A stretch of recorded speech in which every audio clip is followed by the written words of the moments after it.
Shalom jemaat Tuhan semua, welcome to church and selamat hari kenaikan Tuhan Yesus and happy holiday buat kita semua, amin. Sebelum kita mau sama-sama merayakan kenaikan Tuhan Yesus Kristus, kita mau berdoa terlebih dahulu.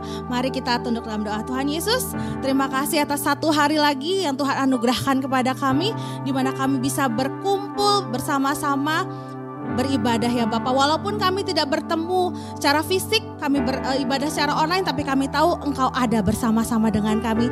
Tuhan yang tutup bungkus ibadah ini dari awal, pertengahan hingga akhirnya. Jadikan ibadah ini bukan ibadah biasa, bukan rutinitas, tapi sesuatu yang luar biasa yang akan bisa menjadi pegangan buat kami untuk menjalani hari-hari kami berikutnya. Beracaralah ya Bapak, kami siap untuk memuji dan memuliakan Engkau. Di dalam nama Tuhan Yesus, mari kita jemaat sama-sama katakan amin. Mari kita sama-sama memuji dan memuliakan Tuhan, amin. Kita mau katakan bahwa kita lebih dari pemenang. Kita mau rayakan hari kenaikan Tuhan Yesus ini dengan luar biasa, penuh dengan sorak-sorai.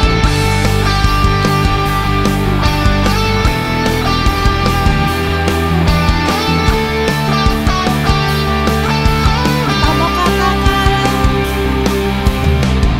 lebih dari pemenang dalam segala perkara.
percaya Allah kita hidup, Allah kita luar biasa. Dia buktikan, dia bangkit dari antara orang mati. Dan hari ini kita rayakan kenaikan dia. Dan dia berjanji dia akan kembali lagi untuk kedua kalinya untuk menjemput kita semua. Kita mau pegang janji itu. Luar biasa Engkau Tuhan. Engkau yang kami sembah, Engkau yang sungguh luar biasa. Allah yang hidup, Allah yang setia, Allah yang tidak pernah meninggalkan kami. Kami sungguh rindu dekat dengan Engkau ya Bapa.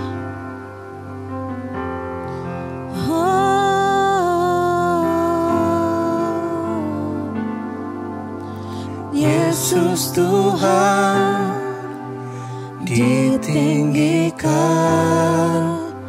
dimuliakan dan naik ke surga. Dia berikan Roh Kudus-Nya, menguatkan dan menolong selalu. Sungguh ku rindu bersekutu denganmu selamanya. Kita menyanyikan lagi ini dari awal. Yesus Tuhan ditinggikan, dimuliakan dan naik ke surga. Dia berikan Roh Kudus-Nya, menguatkan dan menolong selalu. Sungguh ku rindu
ku rasakan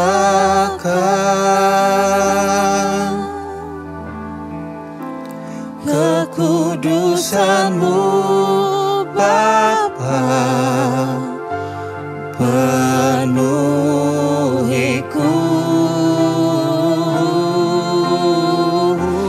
Ku rindu selalu diam dalam bait-Mu, menikmati kasih anugerah. Mari jemaat Tuhan kita mengatakan hadirat-Mu Tuhan. Hadirat-Mu Tuhan, ku rasakan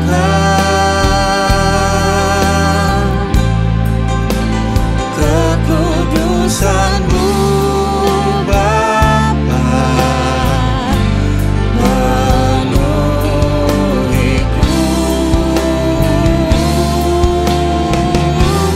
Ku rindu selalu diam dalam bait-Mu, menikmati kasih anugerah-Mu, Menikmati kasih. menikmati kasih anugerah-Mu, menikmati kasih anugerah-Mu.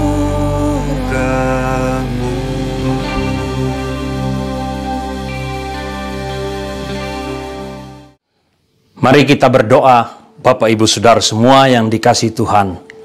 Bapa di dalam surga, kami bersyukur kepada Tuhan pada hari ini. Hari kami memperingati kenaikan Tuhan Yesus ke surga, yang sungguh amat sangat berarti bagi kehidupan kami sebagai orang percaya. Kami bersyukur kepada Tuhan, Engkau memberi peluang yang indah untuk hari ini. Kami sama-sama mendengarkan kebenaran firman-Mu. Kami sama-sama belajar daripada firman-Mu. Kami tahu Tuhan, pikiran kami sungguh amat sangat terbatas. Tidak sanggup kami memahami firman-Mu. Sebab itu ya Allah Roh Kudus, seluruh pemberitaan firman-Mu hari ini kami serahkan ke dalam tangan pengasihan-Mu. Tolonglah kami untuk memahami setiap huruf kata dan kalimat yang kami baca daripada firman-Mu. Dan berikanlah kepada kami pengertian sedemikian sehingga hati kami menjadi teguh, menjadi kuat untuk mengerjakannya dalam kehidupan sehari-hari. Olehnya lewat semua itu, nama Tuhan dipuji, dimuliakan, dan ditinggikan. Ya Allah Roh Kudus, Bapa di surga, Tuhan Yesus Kristus, berfirmanlah pada hari ini. Kami telah siap mendengarkan firman-Mu. Di dalam nama Tuhan Yesus Kristus kami berdoa, kami bersyukur kepada Tuhan. Haleluya. Amin. Mari buka Alkitab kita di dalam Amsal Sulaiman pasal 3. Kita akan membaca bersama-sama dari ayatnya yang ke-5 sampai dengan ayat yang ke-7. Amsal Sulaiman pasal 3, kita mulai dari ayat yang ke-5. Apakah Bapak dan Ibu sudah menemukan ayat-ayat itu di handphone atau di Alkitab saudara? Di gadget saudara? Oke, saya yakin Bapak Ibu telah menemukannya. Mari kita membacanya secara bersama-sama dengan bersuara. Mulai ayat yang ke-5. Percayalah kepada Tuhan dengan segenap hatimu, dan janganlah bersandar kepada pengertianmu sendiri. Akuilah Dia dalam segala lakumu, maka Ia akan meluruskan jalanmu. Janganlah engkau menganggap dirimu sendiri bijak. Takutlah akan Tuhan dan jauhilah kejahatan. Yang berbahagia adalah mereka yang mendengarkan firman Tuhan, melakukannya dalam kehidupannya sehari-hari. Lewat semua itulah nama Tuhan dipuji dan dimuliakan. Bapak dan Ibu, hari ini kita berada pada hari memperingati Tuhan Yesus naik ke surga. Kita semua telah mendengar, bisa melihat dari YouTube bagaimana proses di mana Tuhan Yesus membawa murid-muridnya ke Bukit Zaitun, dan di sanalah Tuhan Yesus berpesan kepada murid-muridnya, dan pada saat itu jugalah Tuhan Yesus terangkat ke surga, disaksikan oleh murid-muridnya. Nah, Bapak dan Ibu semua yang dikasihi oleh Tuhan, mari sekarang lihat monitor kita, monitor Bapak Ibu masing-masing. Silakan menampilkan. Saudara, apa yang Bapak Ibu lihat? Ketika Bapak Ibu melihat huruf itu, apa yang terbayang dalam pikiran Bapak dan Ibu? Mungkin di antara Bapak Ibu ada yang berpikir, oh itu extra large, ukuran baju. Dalam hati, itu gua banget tuh XL, saudara yang dikasih Tuhan. Tapi itu kan dalam konteks kalau kita mau milih baju. Ini kan konteksnya kita beribadah. Oleh karena itu, saudaraku, pada detik ini saya bawa saudara ke alam Romawi. Nah, sudah? Nah, saudaraku, XL kalau dalam huruf-huruf Romawi, dalam angka Romawi itu adalah 40. Jadi, XL equal dengan angka 40. Kenapa angka 40 menjadi menarik, saudara, pada hari ini? Oleh karena angka 40 itu memberitahukan kepada kita bahwa di awal Tuhan Yesus akan melakukan pelayanannya di bumi ini. Terlebih dahulu Tuhan Yesus berpuasa di padang gurun selama 40 hari. Setelah 40 hari, kemudian Tuhan Yesus memulai pelayanannya. Jadi ada suatu masa yang bernama 40 hari. Lalu kemudian saudaraku yang dikasih Tuhan, setelah Tuhan Yesus disalib, mati, kemudian Tuhan Yesus bangkit pada hari yang ketiga, 40 hari kemudian Tuhan Yesus naik ke surga. Jadi angka 40 ini memang menarik nih Bapak dan Ibu. Saya ingat, saudaraku, ketika bapak saya meninggal pada tahun 2017 di bulan April. Kemudian ibu saya meninggal pada bulan yang sama, pada tahun yang sama, yaitu bulan November. Saya harus pulang kampung dalam kaitan itu selama 2 kali. Yang pertama ketika meninggal, dan yang kedua ketika 40 hari setelah bapak saya atau ibu saya meninggal, saya pun pulang ke kampung. Karena apa? Di kampung saya ada tradisi, saudara-saudara, bahwa setiap 40 hari setelah orang meninggal, itu diadakan kebaktian. Kebenaran pada hari itu saya diberi kesempatan untuk berkhotbah pada waktu 40 hari bapak saya meninggal. Dalam khotbah saya bertanya, dulu waktu saya masih kecil, waktu saya masih di kampung, seingat saya nggak ada itu perayaan 40 hari. Loh, kenapa sekarang kok di kampung kita sudah merayakan atau memperingati hari kematian setelah 40 hari? Ada apa di balik semua itu? Nah, saudara, oke, kita merayakan hari ini 40 hari setelah bapak saya meninggal. Tetapi dalam hal ini, mari kita menyatukan satu pikiran, kita menyamakan satu konsep berpikir bahwa kita merayakan 40 hari adalah karena kita akan merasa syukur, berterima kasih kepada Tuhan bahwa setelah 40 hari ayah kami meninggal, kami semuanya, adik kakak, saudara bersaudara, tetap dalam lindungan pemeliharaan Tuhan dengan sempurna. Itu konsep kita. Kita bersyukur kepada Tuhan. Kalau ada di antara Bapak dan Ibu yang berpikir, karena dalam waktu 40 hari rohnya masih gentayangan, rohnya belum naik ke surga, maka itu bukan ajaran Kristen. Itu bukan ajaran Alkitab.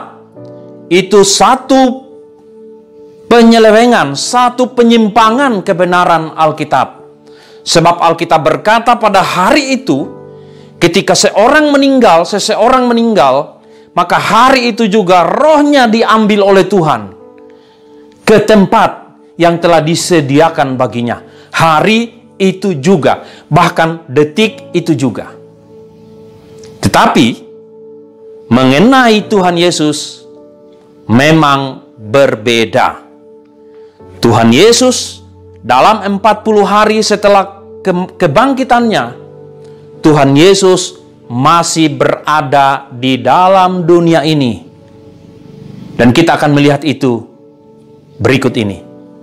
Tetapi saya ingin menyampaikan Bapak dan Ibu bahwa dalam peristiwa Tuhan Yesus, ketika Tuhan Yesus telah disalibkan, mati pada Jumat Agung, kemudian pada hari yang ketiga bangkit dari antara orang mati, kemudian setelah itu 40 hari kemudian baru Tuhan Yesus naik ke surga yang kita peringati hari ini. Jadi antara kematian, kebangkitan, dan kemudian naik ke surga ada satu masa. Masa itu saya beri nama masa transisi. Tapi kalau Bapak Ibu, Saudara, waktu Bapak saya meninggal, pada hari itu juga, detik itu juga langsung dibawa ke tempatnya yang telah disediakan oleh Tuhan. Tidak ada masa transisi.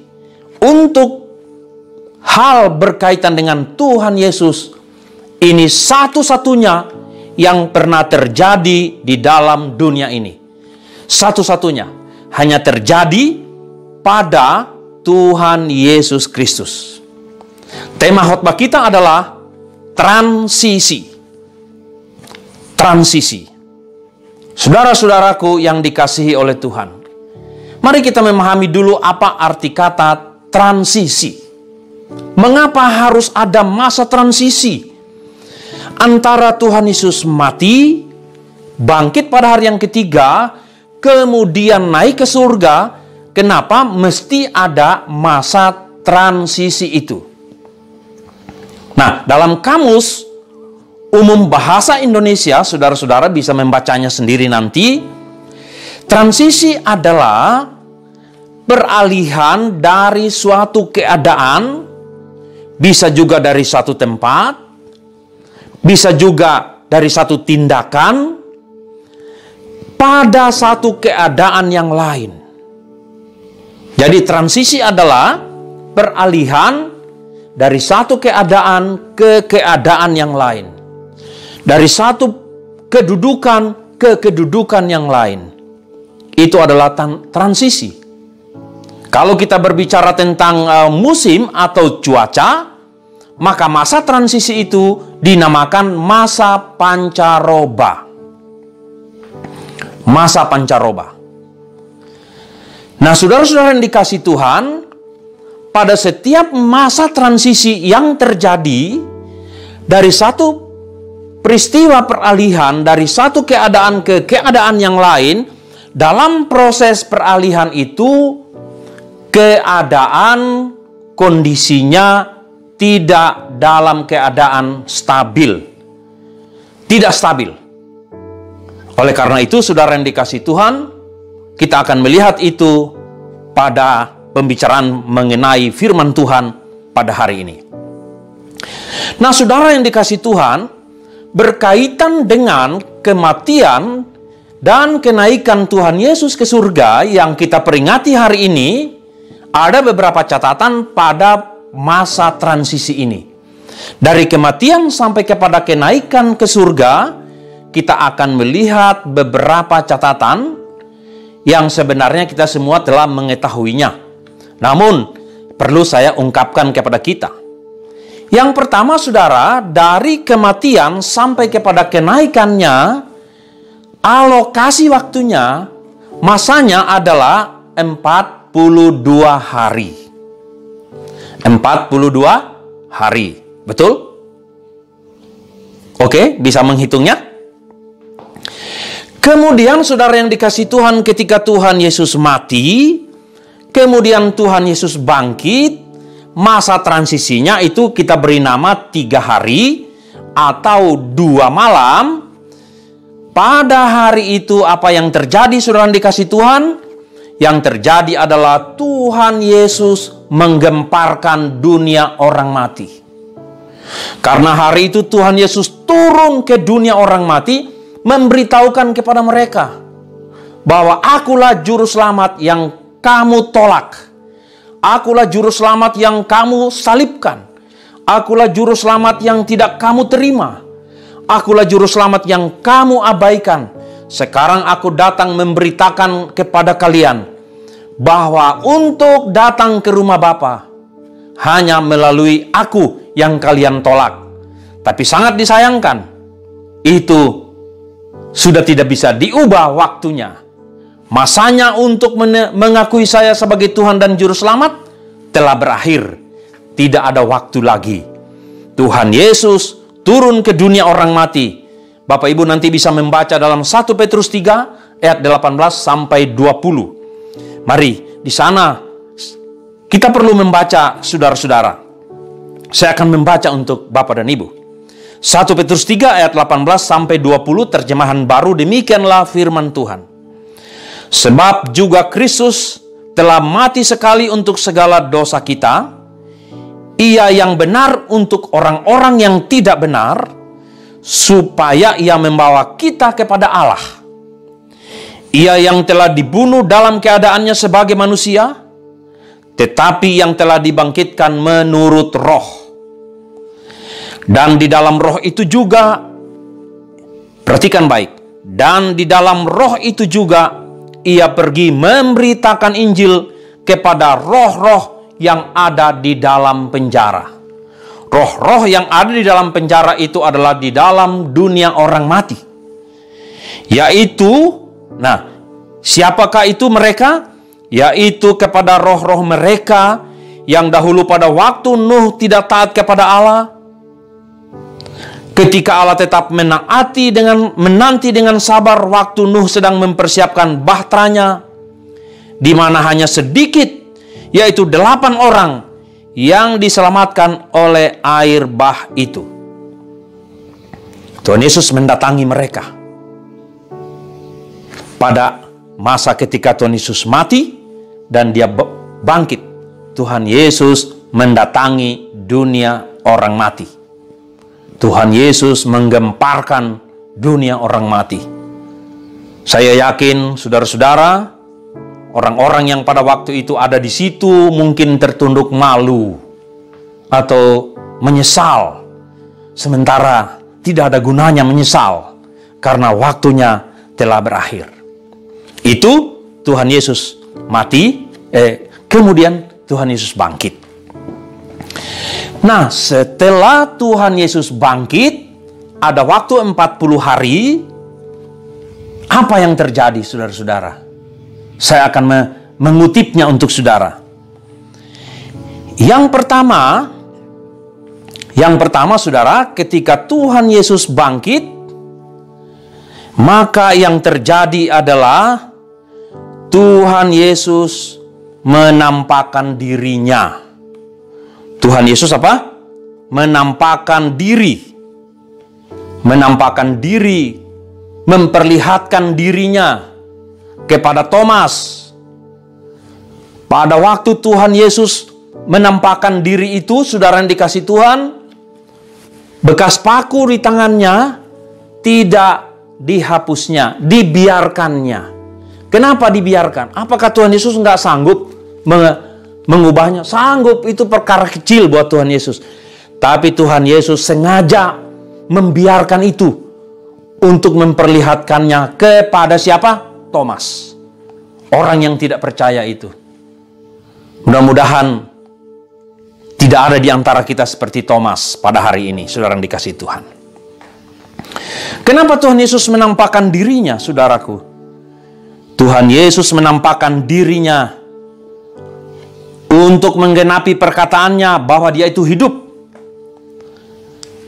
Tuhan Yesus menampakkan dirinya kepada sejumlah orang, yang paling banyak 500 orang. Tuhan menampakkan dirinya. Jadi Tuhan Yesus menampakkan dirinya itu kepada perorangan, perempuan dekat makam Tuhan Yesus, kepada Petrus, kepada sekelompok murid-muridnya, kepada 2 orang yang sedang berjalan ke Emmaus yang juga adalah muridnya, kepada 500 orang. Tuhan menampakkan, memperlihatkan dirinya. Saudaraku yang dikasihi Tuhan.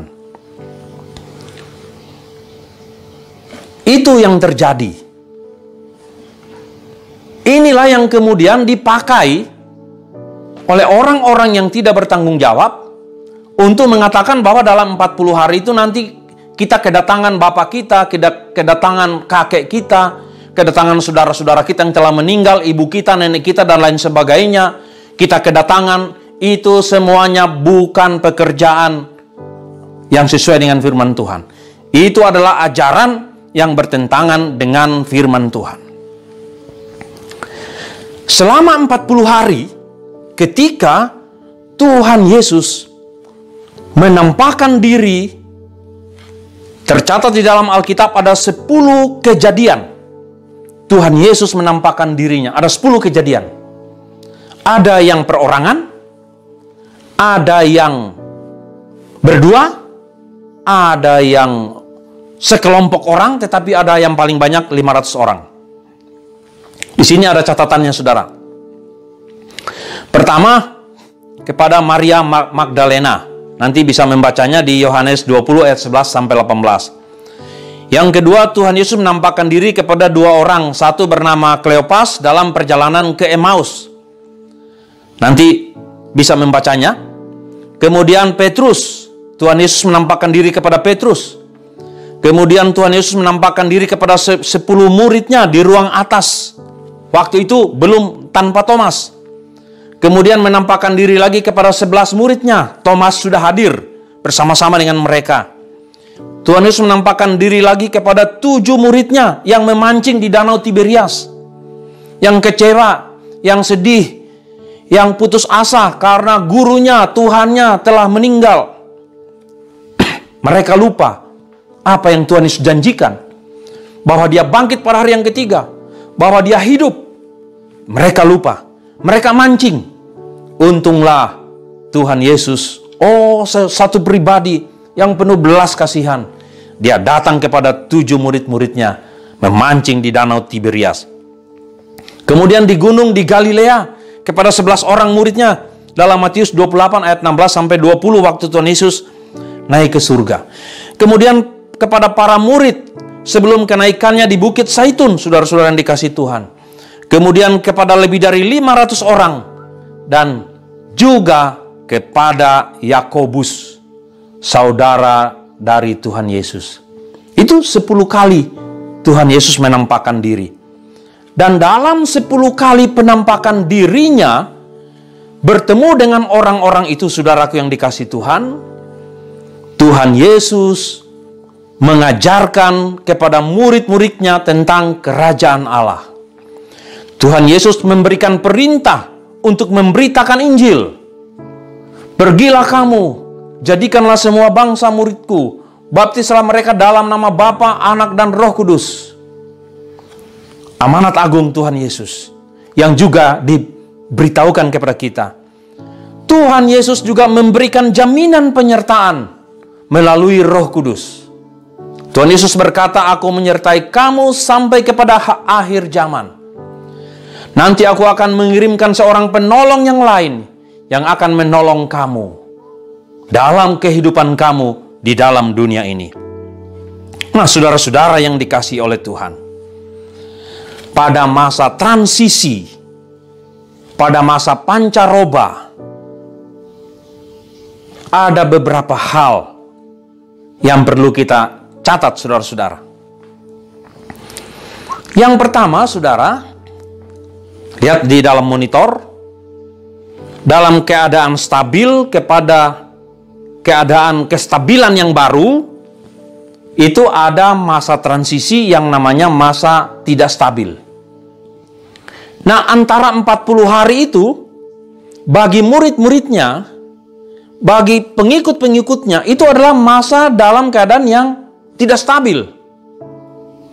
Dalam keadaan terguncang. Kondisi kejiwaan mereka tidak stabil.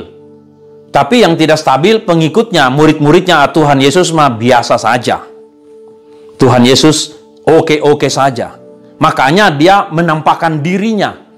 Karena Tuhan Yesus perlu mendampingi mereka pada masa transisi ini. Dalam keadaan tidak stabil ini. Nah, saudara yang dikasihi Tuhan, lihat di dalam monitor kita. Ketika ada satu kondisi normal, kemudian ada peralihan ke kondisi normal yang lain, kondisi sebelum COVID kepada kondisi setelah COVID, kita beri nama adalah new normal. Nah, antara itu adalah masa transisi, peralihan. Nah, pada masa transisi itu ada kondisi ketidakstabilan keadaan. Tapi saudara-saudara yang dikasihi Tuhan, masa transisi itu ada waktunya, ada batasnya. Pasti ada akhirnya. Masa transisi itu ada satu proses yang terjadi di dalamnya. Dalam masa transisi itu ada satu dinamika. Dia tidak tenang-tenang saja. Tapi ada satu gejolak, ada satu gelombang. Perubahan-perubahan dari hari ke hari. Ada satu kondisi yang tidak stabil. Ada dinamika. Ada pergerakan. Ada mutasi, ada perubahan-perubahan yang terjadi. Seperti Corona 19 ini, saudara-saudara, sekarang telah bermutasi. Sudah lebih dari 5-6 kali jenis mutasi yang terjadi. Dalam masa transisi, dalam masa normal, menuju ke new normal yang baru nantinya. Tetapi juga dalam masa transisi, dalam masa yang tidak stabil itu, ada tantangan yang kita hadapi. Oleh karena ada dinamika, ada perubahan, ada mutasi-mutasi, ada tantangan yang harus kita lalui, yang harus kita hadapi. Di samping ada tantangan, ada ancaman yang mengancam kehidupan kita. Ada hambatan yang membuat kita nggak bisa mudik. Ada hambatan-hambatan, ada gangguan-gangguan. Tetapi saudara-saudara yang dikasihi Tuhan, sekalipun ada tantangan, ada ancaman, ada hambatan maupun gangguan, tetap ada peluang, tetap ada opportunity. Tinggal, maukah kita memanfaatkan peluang itu? Nah, saudara-saudara yang dikasihi Tuhan, dalam masa transisi itu ingatlah, ada waktunya, ada batasnya. Masa transisi tidak abadi, tetapi masa transisi itu hanya sementara. Masa transisi itu di dalamnya ada peluang, ada kesempatan, di samping ancaman, hambatan, tantangan, dan gangguan. Di samping perubahan-perubahan yang terjadi cepat tanpa dikendalikan. Tetap ada dinamika perubahan yang cepat. Itu terjadi di situ. Dan itu terjadi di kalangan murid-muridnya. Terjadi di kalangan murid-murid Tuhan Yesus. Nah, saudara-saudaraku yang dikasihi oleh Tuhan, sesungguhnya kehidupan kita ini di dunia ini juga adalah suatu transisi. Hidup manusia itu adalah transisi. Satu kondisi di mana dia sedang beralih, dia sedang bergerak menuju kepada akhir kehidupannya. Kenapa hal ini bisa terjadi juga dalam kehidupan kita? Kalau saudaraku membaca Kejadian pasal 3 ayat 22, sebetulnya hidup kita itu adalah hidup yang kekal. hidup yang abadi, saudara-saudara.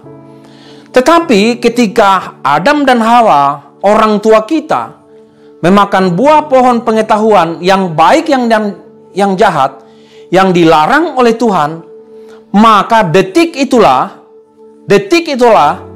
dimulainya awal dari masa transisi. Sekaligus pada akhir itu juga, pada peristiwa itu juga, kehidupan kita yang seharusnya abadi, yang seharusnya kekal. Karena apa? Karena di dalam taman itu ada juga pohon kehidupan. Sayangnya Adam dan Hawa tidak memakan pohon kehidupan. Mereka makan buah pohon pengetahuan yang baik dan yang jahat. Maka pada hari itu juga status kekal manusia itu beralih kepada status tidak kekal. Alkitab berkata, pada hari engkau memakannya, engkau mati. Mati di sana berarti bukan meninggal, bukan. Bukan mati secara jasmani, tetapi dia mati secara rohani. Terpisah dari Allah untuk selama-lamanya. Hari itu juga. Terpisah dari Allah untuk selama-lamanya. Nah, saudaraku yang dikasihi oleh Tuhan, tapi Tuhan penuh kasih. Tuhan sangat mengasihi kita, sehingga Yesus datang ke dalam dunia ini untuk menyelamatkan bagi siapa saja yang mau percaya kepadanya. Maka ketika kematian manusia di dalam dosa di Taman Eden itu, kemudian umur manusia menjadi terbatas, maka ada masa transisi mulai dari dia lahir sampai dia mati. Itu ada satu masa transisi yang harus dialami oleh setiap orang. Kemudian pada saat dia mati, sampai kepada satu masa ketika Tuhan Yesus datang yang kedua kali, ini adalah masa diam, di mana manusia tidak lagi hidup di dunia ini, tetapi manusia menunggu pengadilan. Ini adalah satu masa transisi. Peluang kita, peluang saudara dan saya hanya pada masa transisi yang pertama, yaitu pada masa waktu kita masih hidup. Karena masa transisi bagi manusia ada dua. Masa transisi ketika dia hidup, dan masa transisi ketika dia sudah mati dan menantikan hari pengadilan, hari penghakiman. Peluang kita hanya di masa transisi yang pertama. Mulai kita lahir sampai kita mati. Akhirnya, hidup kita yang tadinya mestinya kekal menjadi mengalami satu masa yang namanya masa transisi. Alkitab berkata bahwa tubuh kita ini yang sekarang kita hidupi hari ini adalah tubuh yang fana. Tetapi setelah kita meninggal, kita menantikan untuk menerima tubuh yang tidak fana. Alkitab berkata tubuh yang dapat binasa dengan tubuh yang tidak dapat binasa. Ini adalah satu periode transisi. Nah, jadi saudara-saudara yang dikasihi Tuhan, kita harus mengingat sekarang bahwa hidup kita itu sekarang adalah dalam masa transisi. Masa peralihan dari kehidupan yang fana kepada satu kehidupan yang kekal. Persoalannya adalah apa yang terjadi setelah kehidupan pengadilan yang terakhir Tuhan lakukan kepada semua orang.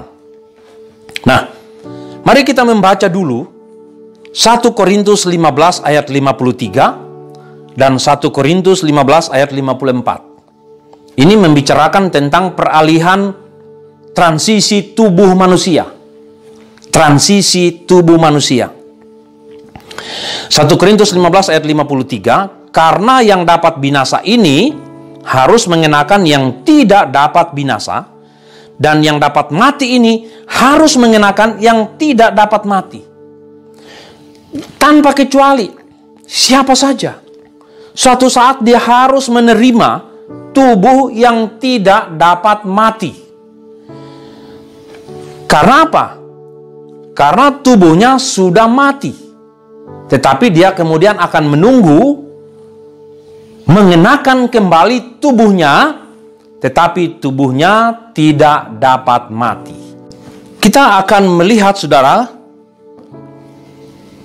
beberapa hal yang akan terjadi dalam hidup kita selama dalam masa transisi itu.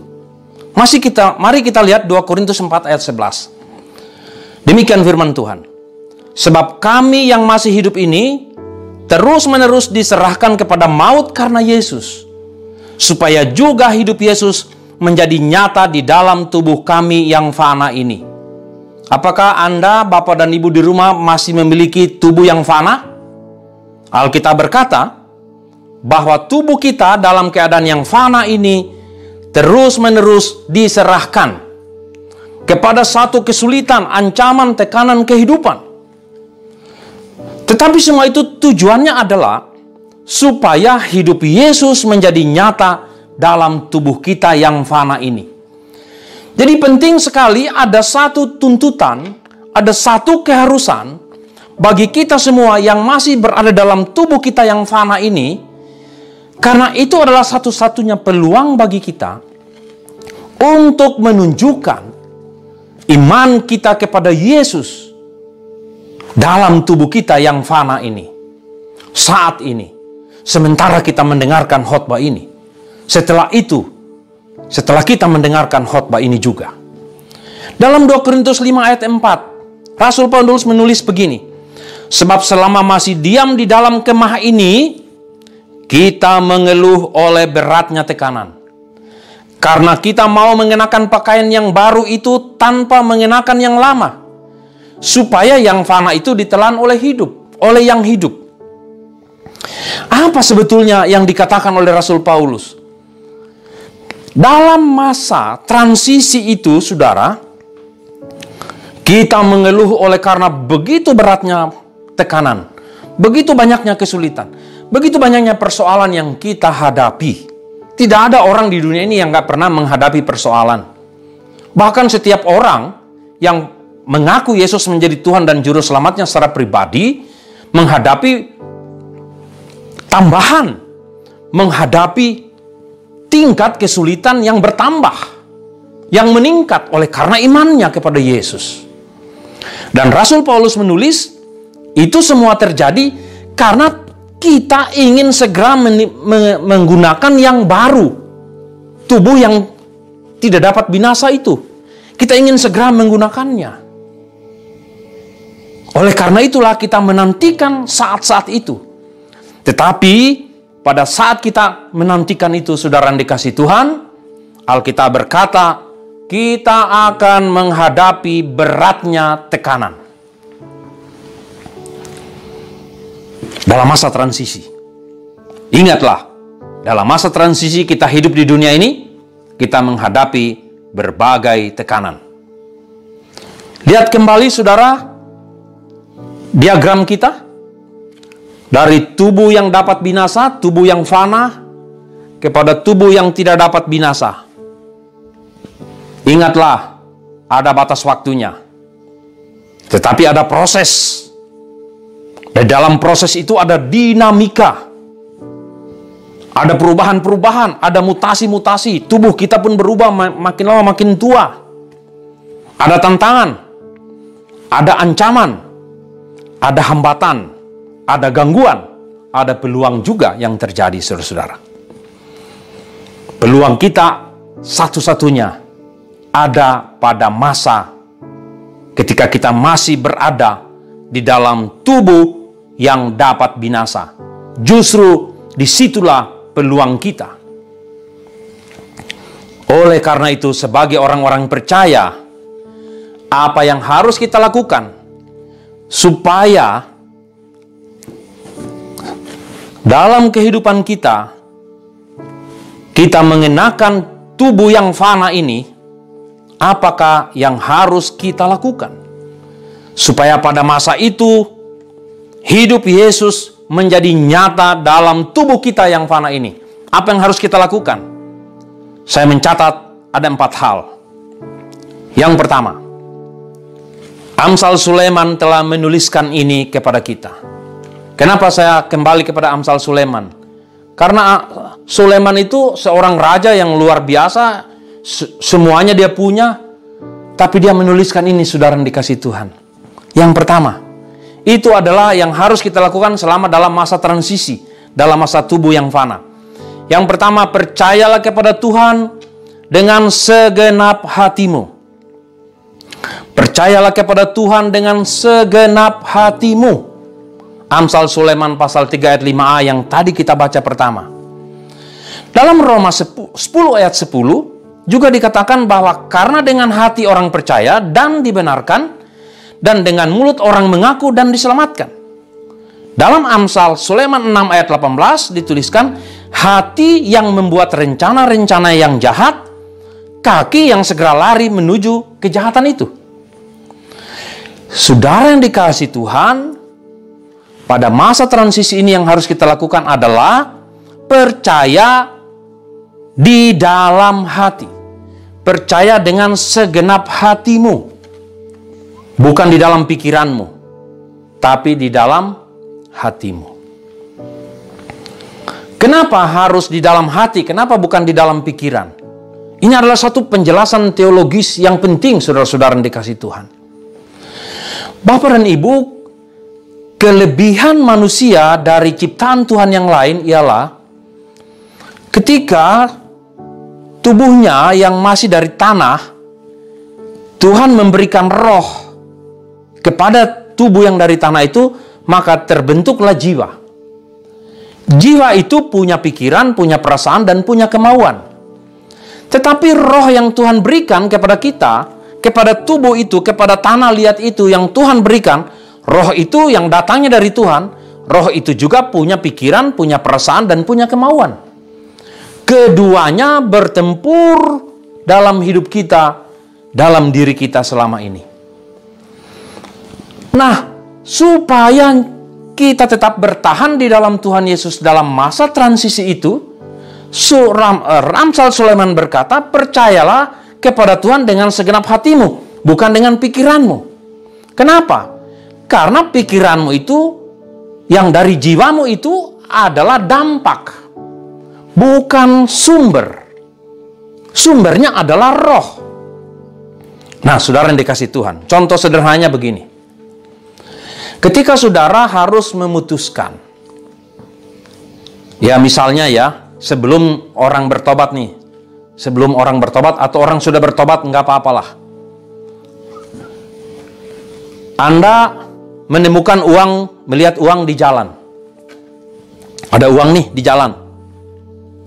Ketika Anda melihat uang itu, apa yang akan terjadi dalam diri Anda? Ada 2. Satu sisi akan berkata, ambil uang itu dan serahkan kepada yang berwajib, supaya nanti bisa diserahkan kepada orang yang memilikinya. Atau kalau ada dompet di situ, ambil dompet itu dan serahkan kepada yang berwajib. Atau kalau tidak, pungutlah dompet itu, lihat KTP-nya, antarkan kepada orang yang memiliki dompet itu. Itu suara yang pertama. Suara yang kedua, saudara, itu datang dari pikiran. Itu datangnya dari pikiran kita. Pikiran jiwa kita. Datang dari situ. Ambil aja. Kan nggak ada yang lihat. Nggak ada yang tahu. Repot-repot amat ngantarin ke polisi. Ini sederhana. Ini sering terjadi. Ini nanti bisa menjadi satu contoh saja, dan itu akan Bapak Ibu bisa melihatnya kemudian. Bisa menerapkannya pada kondisi yang lain. Kenapa? Kenapa itu terjadi? Itu karena ada di dalam jiwa kita. Itulah yang Tuhan katakan kepada kita, kehendak bebas. Kamu punya kebebasan untuk menurut kepada suara roh atau menurut kepada pikiranmu sendiri. Jadi saudara yang dikasihi Tuhan, kita punya nurani, dan kita punya pikiran sendiri. Kita punya pikiran dari roh yang Tuhan berikan kepada kita, tetapi kita juga punya pikiran yang bersumber dari jiwa kita. Keduanya itu adalah pemberian Tuhan. Ciri-cirinya, saudara, kalau yang dari roh itu, pikiran dari roh kita itu selalu berdasarkan kepada belas kasihan. Selalu berhubungan dengan emosi. Dia selalu berorientasi kepada kepentingan orang lain. Dan hati nurani itu, pikiran dari roh kita itu tidak pernah berbohong. Dia selalu jujur dan tidak manipulatif. Tidak memanipulasi. Tetapi pikiran dari jiwa kita, karena tadi jiwa kita juga punya pikiran sendiri, itu berorientasi kepada apa yang kelihatan. Apa yang dia tahu dan apa yang dia alami. Pengalaman dia seperti apa.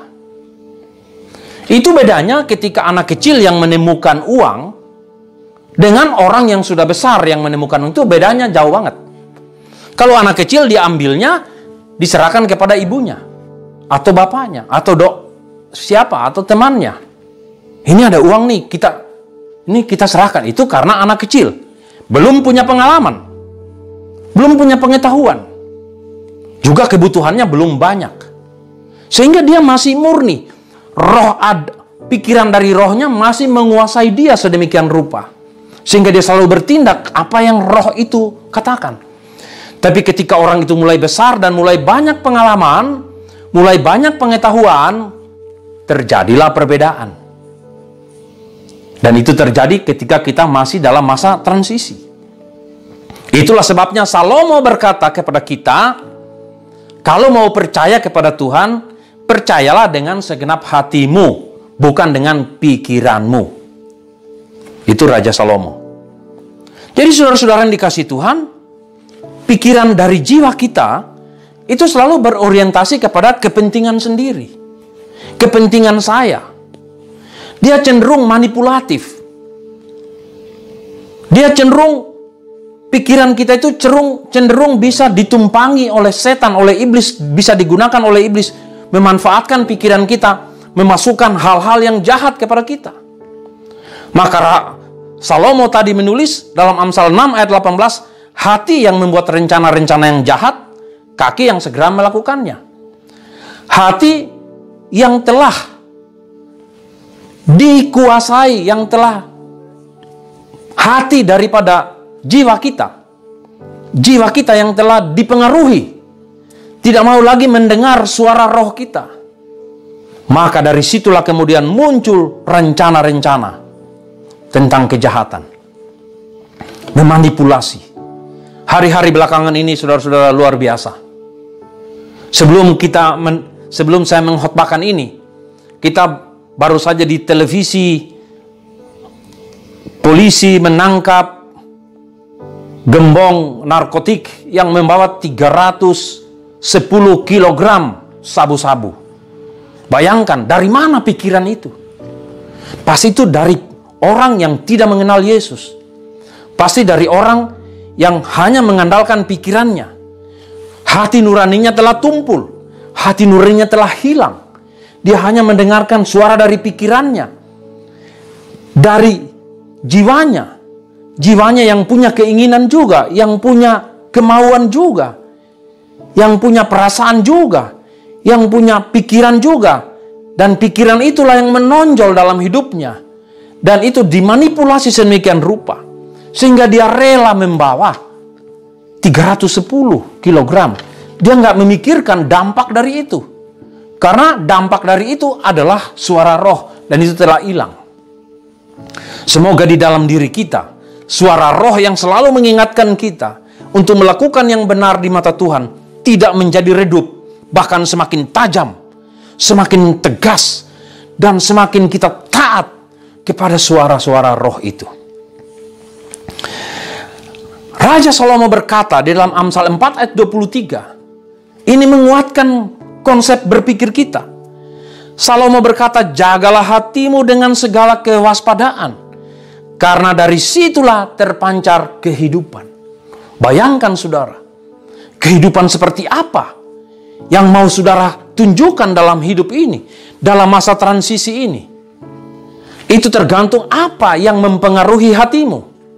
Apakah jiwamu telah begitu kuat? Apakah engkau lebih mendengarkan jiwamu?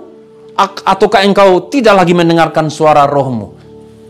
Orang-orang yang percaya kepada Kristus dijanjikan oleh Tuhan, Roh Kudus akan menolong dia untuk menghadapi tekanan, untuk tetap bertahan dalam kesulitan, untuk bisa membedakan dan punya keteguhan hati untuk mengikuti suara roh yang ada dalam dirinya. Itulah makanya Roh Kudus diberikan kepada kita. Pikiran dari roh kita dan pikiran dari jiwa kita itu dua-duanya sih datangnya dari Tuhan, pemberian Tuhan. Ketika saudara dan saya bertobat, Tuhan Yesus membarui roh kita dan juga memberikan Roh Kudus yang akan menuntun, yang memberikan kita semangat, yang memberi kita kekuatan untuk mengendalikan pikiran-pikiran, keinginan-keinginan dari jiwa kita. Tetapi, walaupun begitu, bukan berarti pikiran kita, logika kita, nalar kita udah nggak terpakai. Karena pikiran kita itu selalu bersumber pada logika, apa yang kelihatan, apa yang bisa dianalisis. Itulah pikiran. Itu juga datangnya dari Tuhan. Bukan berarti itu tidak lagi diperlukan. Itu tetap kita perlukan untuk menilai, untuk menimbang, untuk menganalisis, sehingga kita mampu membuat keputusan yang didukung oleh hati yang bersih. Hati yang telah dibarui oleh Roh Kudus. Mungkin di dalam nalar, mungkin di dalam penalaran kita, dalam analisis kita, dalam logika yang kita bangun, ada hal-hal yang tidak berkenan kepada Tuhan. Roh itu akan mengingatkan. Nah, pada saat itulah kita harus memilih mau mengikuti roh itu atau tidak. Itulah tantangan, itulah ancaman, itulah hambatan, dan itulah tekanan yang dikatakan oleh Rasul Paulus yang harus saudara dan saya hadapi saat-saat ini. Saudara-saudara yang dikasihi Tuhan, ada banyak ayat-ayat yang mendukung bahwa manusia itu cenderung kepada logika berpikirnya. Itulah sebabnya Salomo, seorang raja yang punya hikmat, berkata, "Hendaklah engkau menjaga hatimu dengan segala kewaspadaan." Kalau engkau mau percaya kepada Tuhan, percayalah dengan segenap hatimu, bukan dengan pikiranmu. Nanti Bapak dan Ibu bisa membaca beberapa ayat. Misalnya Filipi 2 ayat 21. Sebab semuanya mencari kepentingannya sendiri, bukan kepentingan Kristus Yesus. Galatia 5 ayat 20. Penyembahan berhala, sihir, perseteruan, perselisihan, iri hati, amarah, kepentingan diri sendiri, percideraan, roh pemecah, itu tidak berkenan di hadapan Tuhan. Jadi mementingkan diri sendiri itu tidak alkitabiah, tidak sesuai dengan firman Tuhan. Dalam Roma 2 ayat 6-8 kita membaca, ia akan membalas setiap orang yang menurut perbuatannya, yaitu hidup kekal kepada mereka yang dengan tekun berbuat baik, mencari kemuliaan, kehormatan, dan ketidakbinasaan, tetapi murka dan geram kepada mereka yang mencari kepentingan sendiri, yang tidak taat kepada kebenaran, melainkan taat kepada kelaliman. Itu Roma. Jadi penting sekali saudara-saudara kita mentaati suara roh. Suara dari roh kita yang telah dipimpin, yang telah dibarui oleh Roh Kudus. Dalam Filipi 2 ayat 3, satu pesan yang sangat penting. Dengan tidak mencari kepentingan sendiri atau puji-pujian yang sia-sia. Sebaliknya, hendaklah dengan rendah hati lagi saudara, yang seorang menganggap yang lain lebih utama daripada dirinya sendiri. Filipi 2 ayat 4. Dan janganlah tiap-tiap orang hanya memperhatikan kepentingannya sendiri, tetapi kepentingan orang lain juga. Itu yang perlu kita lakukan dalam hidup kita ini. Itu yang tadi Rasul Paulus katakan, supaya nyata hidup Kristus dalam masa transisi kehidupan kita ini. Yang kedua saudara, selama dalam masa transisi, Amsal Sulaiman berkata, akuilah dia dalam segala lakumu, maka Ia akan meluruskan jalanmu. Akuilah Tuhan. Itu mendukung yang tadi di atas. Akuilah Tuhan. Mengakui Tuhan berarti menyadari dengan hati dan pikiran kita bahwa semua karena kasih karunia Tuhan. Mengakui juga berarti pikiran jiwa kita takluk kepada kehebatan dan kemampuan Tuhan, sehingga selalu mampu bersyukur dan bersikap rendah hati. Masih ingat 12 orang pengintai? 10 orang berpikir dengan pikiran dari jiwanya, hanya 2 orang yang berpikir dari pikiran rohnya. Hanya 2 orang yang menurut kepada pikiran yang diberikan oleh rohnya, tetapi 10 orang lagi berpikir mengikuti pikiran yang diberikan oleh pikiran daripada jiwanya. Pikiran dari apa yang mereka lihat, apa yang mereka amati. Orangnya besar-besar, sulit dikalahkan. Kita orang kecil-kecil, mana mungkin kita mengalahkannya. Padahal rohnya berkata, kalau kamu mengandalkan Tuhan, itu persoalan kecil. Padahal sudah ada contoh. Pada waktu Daud dan Goliat, ada contohnya. Seorang gembala mengalahkan seorang yang besar. Tidak cukupkah hal-hal seperti itu dalam peperangan membantu kita untuk memahami kehidupan kita? Maka akuilah Dia dalam segala lakumu. Itu berarti kita yakin kepada apa yang roh Tuhan sampaikan untuk kita lakukan. Yang ketiga, selama dalam masa transisi ini, Amsal 3 ayat 27, ayat 7 yang sudah kita baca tadi. Janganlah engkau menganggap dirimu sendiri bijak. Takutlah akan Tuhan dan jauhilah kejahatan. Bijak itu berarti bijaksana. Artinya, orang yang bijaksana itu adalah orang yang pandai menempatkan sesuatu dengan tepat. Orang yang mampu menempatkan sesuatu dengan tepat. Nah, kita sebagai orang percaya, kita harus mampu menempatkan sesuatu, segala sesuatu yang kita hadapi dalam konteks kebenaran firman Tuhan. Dalam hati engkau berkata, Pak Gembala, Pak Pendeta, mengatakannya memang gampang. Betul, mengatakannya memang gampang. Tetapi melakukannya juga tidak sulit.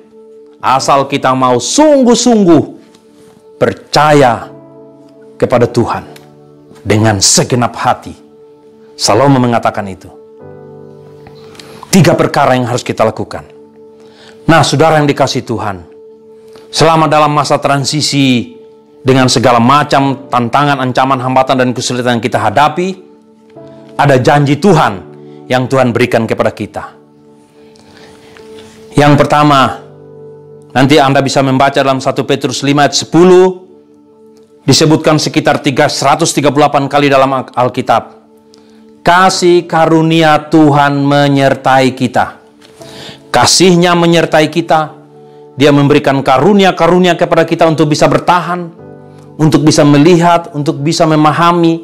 Dan semua itu terjadi karena kasih Tuhan tidak berakhir sampai hari ini. Tuhan terus mengasihi kita. Dia sudah menjanjikannya.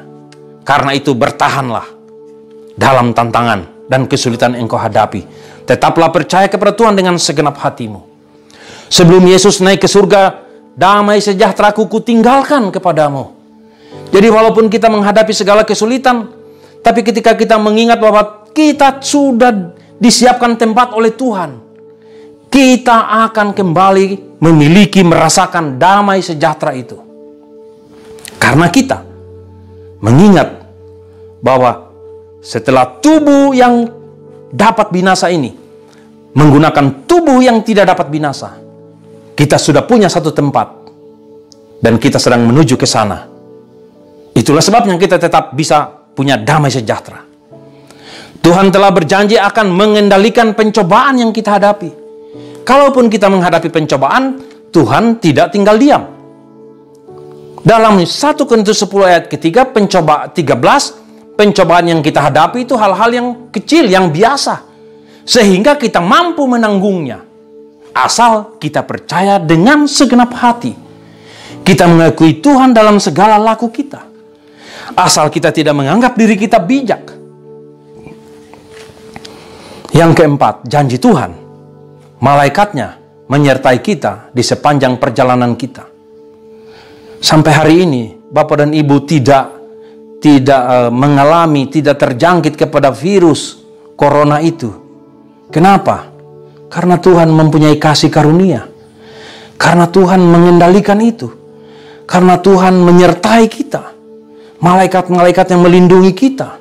Bukan karena imun kita. Memang betul kita harus punya imun. Tetapi imun kita itu dipakai oleh Tuhan untuk melawan itu semua. Orang yang punya imun kuat ada juga yang meninggal. Kenapa? Itu rahasia. Kita nggak perlu menuduh-nuduh, kita nggak perlu menghakimi. Tetapi Allah Elohim tidak pernah membiarkan kita dan tidak akan pernah meninggalkan kita sampai selama-lamanya. Haleluya. Amin. Selamat memaknai kenaikan Tuhan Yesus ke surga. Mari saudara kita bangkit berdiri. Mari kita mengucapkan untuk mengakhiri ibadah kita hari ini. Mari kita sama-sama berdoa seperti doa yang Tuhan Yesus ajarkan kepada kita. Mari kita mengucapkan bersama-sama dengan bersuara. Bapa kami yang di surga, dikuduskanlah namamu. Datanglah kerajaanmu. Jadilah kehendak-Mu di bumi seperti di surga. Berilah kami pada hari ini makanan kami yang secukupnya. Dan ampunilah kami akan kesalahan kami. Seperti kami juga mengampuni orang yang bersalah kepada kami. Dan janganlah membawa kami ke dalam pencobaan, tetapi lepaskanlah kami daripada yang jahat. Karena Engkaulah yang mempunyai kerajaan, dan kuasa, dan kemuliaan, sampai selama-lamanya. Amin. Saudara-saudara yang dikasihi Tuhan, terimalah berkat Tuhan. Tuhan memberkati engkau dan melindungi engkau. Tuhan menyinari engkau dengan wajah-Nya dan memberi engkau kasih karunia. Tuhan menghadapkan wajah-Nya kepadamu dan memberi engkau damai sejahtera. Amin. Sampai bertemu lagi pada waktu dan kesempatan yang baik. Amin.